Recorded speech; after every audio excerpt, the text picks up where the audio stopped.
It was 9:40 p.m. inside the private thermal suite at Cedar Vale Wellness Resort when 24 hours of fake dating finally caught up with us. The air was thick with eucalyptus and warm steam. Lily and I sat side by side on the heated stone bench in our white spa robes, the quiet hiss of moisture filling the silence. She turned her head, looking at me through the mist. "Can I ask you something?" she whispered. "Historically dangerous opening," I replied. Lily didn't smile. She leaned in slightly, her hazel eyes completely unguarded. "Still pretending?" "My name is Evan Cole. I am 31 years old, and I work as an architectural lighting designer in Chicago. My entire professional life is built around illumination, highlighting structural lines, creating warmth in cold spaces, and making people feel comfortable in rooms they've never stood in before. But when it came to my own personal life, I had spent 4 years keeping my deepest feelings completely in the dark. Lily Bennett was 29, a children's museum program designer, and my best friend of nearly 11 years. She was quick-witted, fiercely observant, and possessed an uncanny ability to disarm my dry sarcasm with a single raised eyebrow. For over a decade, we had been the default constants in each other's lives. We were each other's +1s at weddings, the emergency contacts on medical forms, and the people who knew each other's worst habits by heart. Behind my steady exterior lay a deeply ingrained fear. Growing up, I watched my parents stay together through years of silent resentment. My father had turned down a prestigious engineering fellowship abroad when I was 8 to stay in Chicago for my mother. He never meant to be cruel, but during every major argument, that sacrifice resurfaced like an open wound. I grew up believing a quiet, rigid law: never make someone you love responsible for the life you didn't live. I convinced myself that keeping my love for Lily buried was the only way to ensure I would never burden her with expectations. Lily had her own scars. 2 years ago, she ended a 3-year relationship with an ex-boyfriend who avoided every conversation about their future with the phrase, "Let's not overthink it." When Lily was offered an independent design contract in another city, she turned it down to protect the relationship. 6 months later, he walked away anyway. Lily walked away with her own painful rule: never sacrifice first and hope someone values it later. The fake dating arrangement started 1 week ago with a panicked phone call. Lily's older sister, Hannah, was hosting a weekend family gathering at Cedar Vale Wellness Resort to celebrate her 10th wedding anniversary. At a family dinner the previous week, an aunt had aggressively tried to set Lily up with an acquaintance. To end the relentless badgering, Lily blurted out that she was already seeing someone new. Hannah immediately demanded that Lily bring him to the anniversary weekend. "I need a boyfriend for 48 hours, Lily had pleaded over the phone. "Why me?" I had asked. "Because everyone already thinks we're dating anyway," Lily replied without missing a beat. "And because I trust you." That was the word that broke my resolve: trust. Before we packed our bags, we established 5 clear ground rules. 1. No kissing to prove a point. 2. No overly sentimental declarations when we were alone. 3. No inventing elaborate future promises in front of her family. 4. No using the fake relationship to make anyone else jealous. 5. On Sunday evening, the contract ends and we go back to normal. Rule 5 sounds remarkably optimistic, I had warned her. "Why?" she had teased. "Because you're impossible before coffee, Bennett." "And yet," she whispered softly, "you agreed." Cedar Vale Wellness Resort sat nestled in the quiet Pine Hills 2 hours outside of Chicago, a sprawling sanctuary of warm timber, cut slate, natural hot springs, and serene outdoor gardens.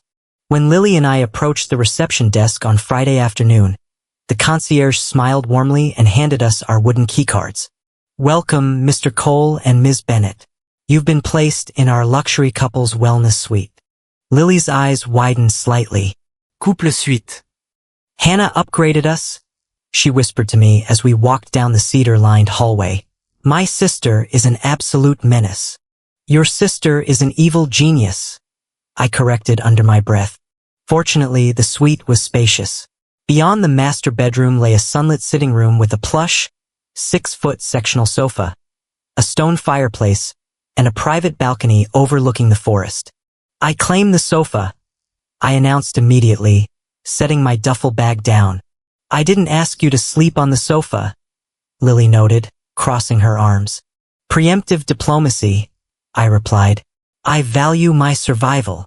That evening, the family gathering kicked into full swing at the resort's dining lodge.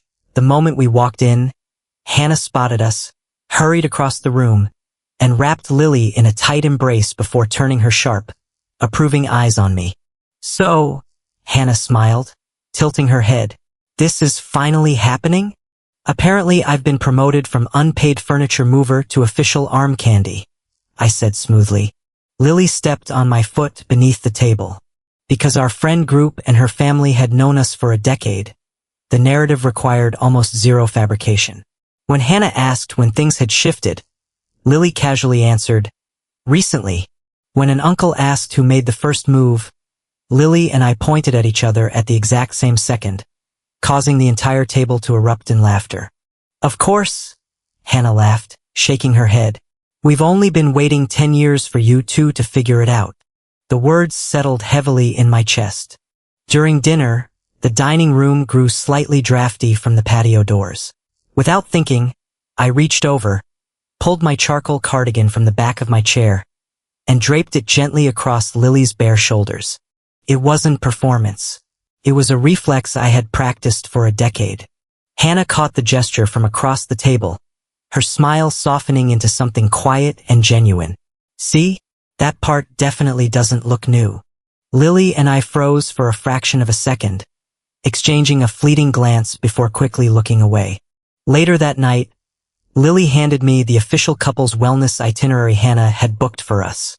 It was packed: morning partner stretching, herbal hand treatment workshops, hydrotherapy circuits, and a private steam room session. "Hannah booked us couples homework," I groaned, reading the card. "You're very dramatic for a man getting free spa treatments," Lily teased, sitting on the edge of the sofa. "I am an artist, Bennett," I muttered, tossing a pillow at her. "We suffer for our craft." Lily caught the pillow, laughing softly in the warm glow of the fireplace. But as our eyes met across the quiet room, the humor faded, replaced by a subtle, pulsing awareness that the line between pretending and reality was already starting to blur. By Saturday morning, our carefully constructed rules were crumbling under the weight of everyday domestic habits. At the breakfast buffet, Lily sat directly beside me rather than across from me, playing her part for her family seated nearby. Without asking, I poured her a cup of black tea, sprinkled a dash of cinnamon on top, and stirred in half a spoonful of honey before sliding it in front of her. Hannah leaned across the table with an amused smirk. "How long have you been doing that, Evan?" "Doing what?" I asked, sipping my black coffee. "Knowing her exact breakfast order before she even speaks." "Years," I answered honestly before my brain could stop me. Lily paused, her teacup halfway to her lips. She looked at me, a soft, searching expression in her hazel eyes, before quickly taking a sip. At 11 a.m., we attended the resort's guided partner stretching session in a sunlit glass pavilion. The exercise required physical coordination, balance, and mutual support. As we stood back to back, interlocking our arms to support each other's weight, Lily let out a breathless laugh. "If you drop me, Cole, our fake relationship is over." "I am actively evaluating my options," I teased, leaning into the stretch. "You love me," she blurted out cheerfully. The words hung in the air like a sudden electric shock. I went completely rigid. Lily froze against my back, realizing what had just slipped past her filter. "I mean, fake love me," she quickly added, clearing her throat. "Right?" I muttered quietly. Obviously. Neither of us spoke for the rest of the session. Early that afternoon, we participated in the herbal hand treatment workshop. The instructor asked partners to massage a rich cedar and almond lotion into each other's hands to promote relaxation. I took Lily's left hand in mine, smoothing the cream across her palms and fingers. "Your hands are completely ridiculous," she whispered, trying to sound dismissive. "That's very specific," I replied, focusing on her knuckles. Architect hands, she noted softly, her voice losing its edge. You hold everything like you're trying to measure its exact proportions. Your hands are freezing, I murmured, gently rubbing warmth into her skin. You noticed? She asked quietly. I looked up from her hand, meeting her gaze directly. I always notice, Lily. The world seemed to shrink down to the space between our chairs. Lily's breath caught in her throat. She didn't pull her hand away. In fact, her fingers curled slightly around mine, resting warmly against my palm for 3 long seconds before the instructor called for the next exercise. Later, during a family photo session by the stone fountain, the photographer waved his hand at us. Couple on the left, get closer. You look like co-workers posing for a brochure. Lily wrapped her arm around my waist, stepping into my side. I instinctively placed my hand on the small of her back, pulling her flush against my chest. Her head rested naturally against my shoulder, the light floral scent of her shampoo filling my senses. Perfect, the photographer called out. The shutter clicked, but neither of us moved away immediately. We can let go now, I whispered against her hair. I know, Lily murmured softly, lingering against my chest for one extra, devastating second before stepping back. At 4 p.m., we took a quiet walk through the pine gardens to get some space from the group. The afternoon air was crisp and cool, the forest quiet save for the crunch of gravel under our shoes. How are we doing? I asked, keeping my hands in my jacket pockets. Suspiciously well, Lily replied, kicking a stray pebble. It's actually kind of terrifying. Why terrifying? Because none of this feels difficult? She confessed, looking at the towering pines. We already call each other every single day. We eat dinner together 3 times a week. You have a key to my apartment, and I know your entire family. If we were actually dating, Evan, what would even change? I swallowed hard, staring straight ahead at the trail. You'd steal all the closet space.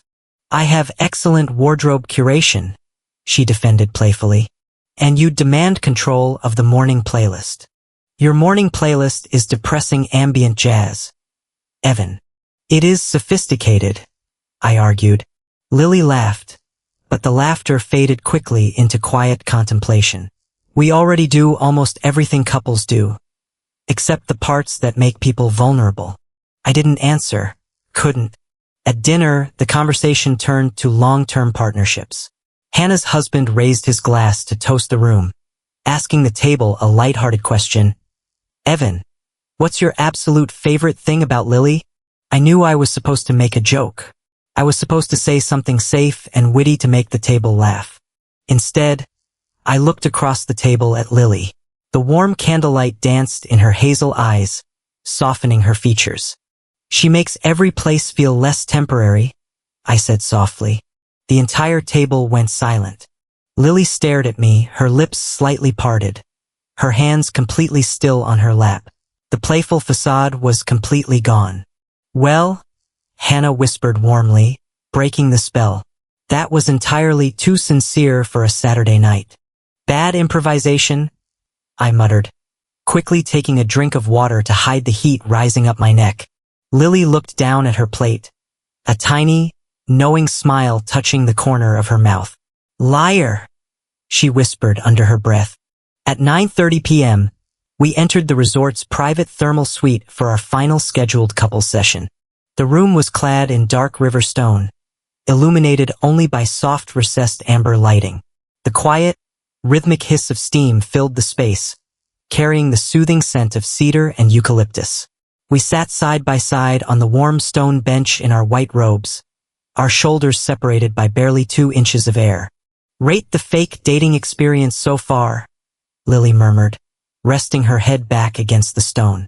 2 stars, I replied dryly. Excessive itinerary. Unreasonable physical demands. Would you fake date me again? She asked, a teasing lilt in her voice. Ask me on Monday morning, I countered. Lily went quiet. She turned her head, looking at me through the drifting mist. Her hand rested on the stone between us, her fingertips inches from mine. Can I ask you something? She whispered. Historically dangerous opening, I said. Lily didn't laugh. She leaned closer, her expression stripping away the last decade of playful banter. Still pretending?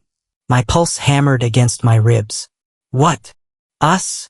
She said softly, holding my gaze. Are you still pretending, Evan? My old, self-protective instinct flared up immediately. Lily, we are in a room with 90% humidity. I am in no condition to answer complex philosophical inquiries. Lily let out a quiet, frustrated breath. There it is. What? The emergency joke you use every single time a conversation gets too real. I looked at her, the heat in the room suddenly feeling unbearable. Lily, all weekend, people have been asking us questions about being together. She interrupted softly, her voice trembling slightly. And every single time we lied to them, we were actually telling the truth. Who knows me best? You. Who do I call first when something good happens? You. Who makes me feel safe? You. She paused, taking a slow, shaky breath. Who do I miss the second they leave the room? I sat frozen on the bench, completely stripped of my witty defenses. Why are you so terrified of this, Evan? She whispered, searching my eyes. The raw truth tore free from my chest. Because my father spent 20 years resenting my mother for a career, he gave up to stay in Chicago. Because I watched what happens when love turns into an obligation. I promised myself I would never make the person I love responsible for the life I didn't live. Lily stared at me through the mist, her hazel eyes glistening with unshed tears.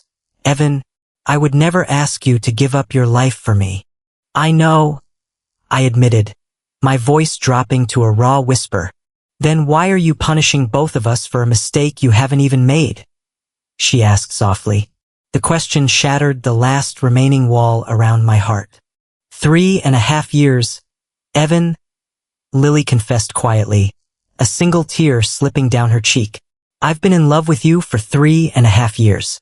I kept waiting for you to say something. Eventually, I convinced myself that your silence was proof that you only saw me as a friend. It wasn't proof of that, I whispered, my voice breaking. Then what was it? Fear? I confessed, turning to face her completely. 4 years, Lily. Since the night we built that bookshelf in my living room and you fell asleep on the floor. I looked at you and realized you were the only home I ever wanted. But I was so terrified of losing you that I pretended friendship was enough. Lily let out a breathless, tearful laugh, shaking her head. For years? You are an absolute idiot. Evan Cole. Historically accurate, I murmured softly. I reached out, looking into her unguarded face. Maybe we weren't pretending to love each other this weekend, Lily. Maybe we were pretending the rest of the time. Lily leaned in closer, her breath warm against my cheek. Kiss me, Evan. I looked at her lips, my heart aching with desire, but I gently placed my hands on her shoulders, holding her steady. Not in here, I whispered softly. Lily blinked, confused. Why? Because I don't want our first real kiss to happen in the middle of something we agreed was fake, I explained gently. I want it to be real, on purpose. Lily's expression softened into radiant warmth. 10 minutes later, after leaving the thermal suite and changing into our clothes, we stood on the private balcony of our suite under the clear, star-filled night sky. The cool pine breeze brushed against our faces. I stepped closer, framing her face with both hands. Can I kiss you now, Lily? You're 4 years late, Evan, she whispered. Yes. I leaned down and kissed her. It was deep, warm, and utterly certain, erasing a decade of caution, witty misdirections, and unspoken longing. Lily wrapped her arms tightly around my neck, pulling me close until there was zero space left between us. When we finally separated, resting our foreheads together in the cool night air, Lily let out a soft, contented sigh. Still pretending? She murmured against my lips. Not even a little bit, I answered. Then Lily looked up into my eyes, her expression turning quiet and serious. Now tell me about Vancouver. The Vancouver project was a 10-month master contract to serve as the lead lighting designer for a new performing arts complex in British Columbia. It was the largest creative opportunity of my professional life. The offer had arrived 2 weeks earlier, and the firm required my formal decision by 8 p.m. on Sunday evening. I had exactly 22 hours remaining. Sitting together on the balcony with the cool mountain air around us, my old protective reflex flared up immediately. Maybe I should decline the offer, I said, looking out at the dark forest. We just started this, Lily. I'm not going to leave you in Chicago for 10 months. Lily turned to look at me, her expression instantly flattening into sharp disappointment. No. Lily, it's 10 months. We are not starting our relationship with you giving up something you've worked 10 years for and calling it romantic. Evan, she said firmly, taking my hand in hers. That is the exact trap your father fell into. You would spend 10 months wondering what could have been, and every time we had a hard day, you'd wonder if you made the wrong choice. You think I'd resent you? I asked, looking into her eyes. I think we are human, she answered honestly. I don't need you to give up Vancouver to prove you love me, Evan. I just need you to stop leaving me out of the decision because you think you're protecting me. Her words cut straight through my defensive armor. She was entirely right. What do you want, Lily? I asked softly. I want you, she replied without hesitation. And I want you to take Vancouver if Vancouver is what you want. Stop treating this like an either-or choice. Don't choose between me and your life, Evan. Let's design a life that holds both. That night, we didn't surrender to fear. We sat side by side on the sweet sofa with my laptop open, building a concrete, mature plan for the 10-month assignment. The travel structure. Vancouver was a direct 4-hour flight from Chicago. My contract was divided into 3 heavy conceptual design phases separated by mandatory 2-week administrative lulls. I committed to using those lulls to work remotely from my Chicago studio, while Lily had seasonal hiatus weeks at the museum that allowed her to spend 2 extended stays with me in Canada.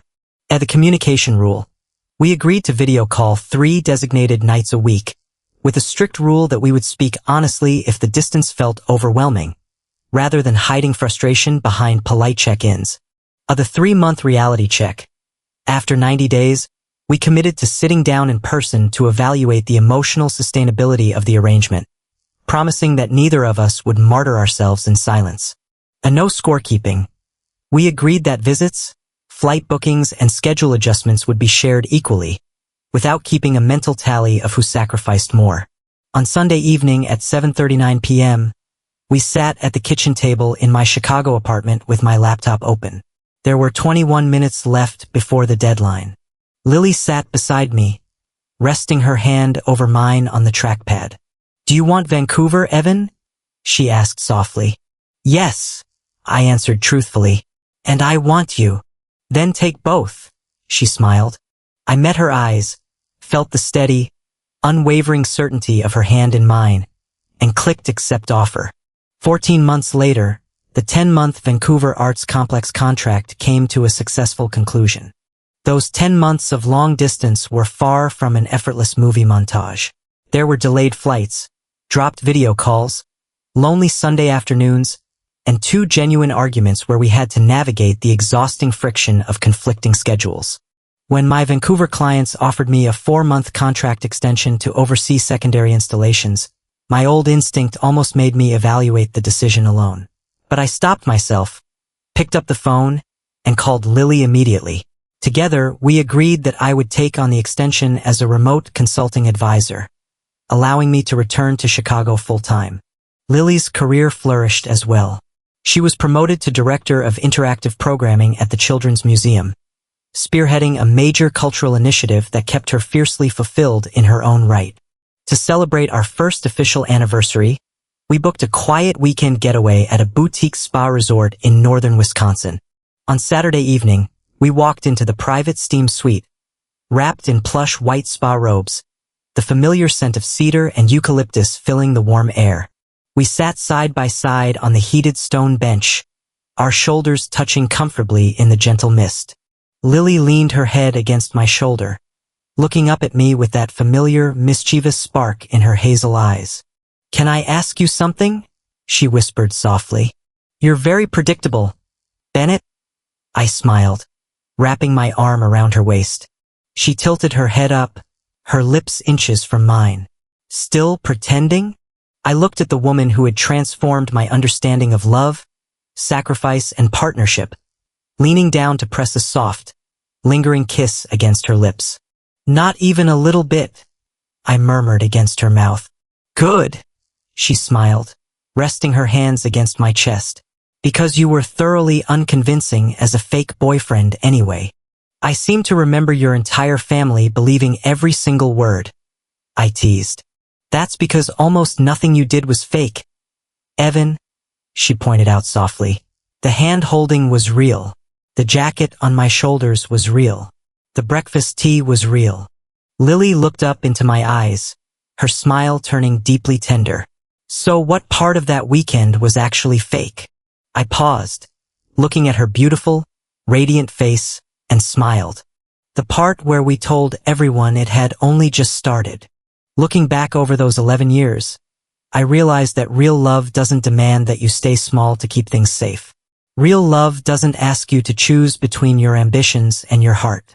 Real love is having the courage to stop hiding behind comfortable labels, stepping into the room together, and choosing the same person, every single day, no matter where the road takes you. If you had to fake date your best friend for a weekend and realize that every single moment of intimacy felt completely real, would you risk the friendship to tell the truth? Or would you go back to pretending once the trip was over? Let me know your thoughts in the comments below.